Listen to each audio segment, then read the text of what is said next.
Nigeria کے علاقے لیکی سے تعلق رکھنے والے ان مظاہرین کا کہنا ہے کہ ان کی زندگیاں زمین کے کٹاؤ سے بری طرح متاثر ہو رہی ہیں اور اس سال کے آغاز سے اب تک سمندر کی لہریں ساحل پر 100 میٹر تک آگے آ چکی ہیں۔ مظاہرین چاہتے ہیں کہ نائجیریا کی حکومت اس صورتحال سے نمٹنے کے لیے جلد منصوبہ بندی کرے۔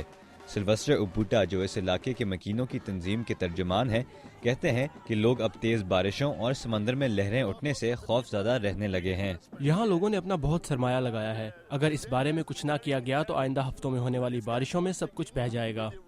لیگوس صوبے کے عہدیداروں کا کہنا ہے کہ یہ مسئلہ اکیلے حل کرنا ان کے بس کی بات نہیں ہے، لیکن وہ اس کے لیے مرکزی حکومت سے مالی امداد کا مطالبہ ضرور کریں گے۔ لیکی مشرقی افریقہ کے سب سے قیمتی ساحلی علاقوں میں سے سمجھا جاتا ہے۔ یہ آزاد تجارت کے ایک نئے راستے کے قریب واقع ہے اور یہاں تقریباً 2.5 لاکھ افراد کے لیے ایک نئی آبادی کی منصوبہ بندی کی جا رہی ہے، جو سمندر کی تہہ سے ریت نکال کر بنائے گئے ایک مصنوعی جزیرے پر واقع ہوگی۔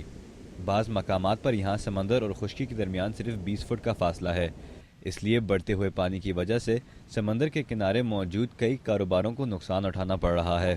سیم عبید فن فیکٹری نامی ایک ریسٹورانٹ کے مالک ہیں۔ یہاں بہت سے لوگ آتے جاتے رہتے ہیں۔ پہلے کاروبار بہت اچھا چل رہا تھا، لیکن پچھلے 2 ماہ میں یہ بری طرح متاثر ہوا ہے۔ عبید کے پڑوسی لائے امیڈو کہتے ہیں کہ یہاں پہلے درختوں کی تعداد بھی زیادہ ہوتی تھی۔ کئی برسوں سے لوگ ان درختوں کو کاٹ رہے ہیں اور اب درخت کم ہو گئے ہیں۔ یہ درخت اس زمین کو پانی اور کٹاؤ سے محفوظ رکھتے ہیں۔ اب پانی بلا رکاوٹ ہم تک پہنچ سکتا ہے۔ میڈو کا کہنا ہے کہ بحری جہازوں کے مالکان بھی اس صورتحال کے ذمہ دار ہیں، کیونکہ وہ پرانے جہازوں کو صحیح طرح سمندر سے نہیں نکالتے۔ ان جہازوں کو سمندر سے نکالنا بہت مہنگا کام ہے، تو یہ لوگ ان کو سمندر کے کنارے ہی چھوڑ دیتے ہیں۔ اس طرح یہاں کے قدرتی ماحول کو نقصان پہنچ رہا ہے۔ جو کبھی سیاحوں کے لیے ایک پرکشش مقام تھا، آج دن بہ دن پانی میں ڈوبتا جا رہا ہے۔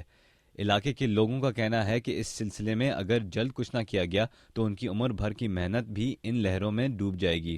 اسکاٹ سٹرنز کے ساتھ رضا نقوی، اردو VOA۔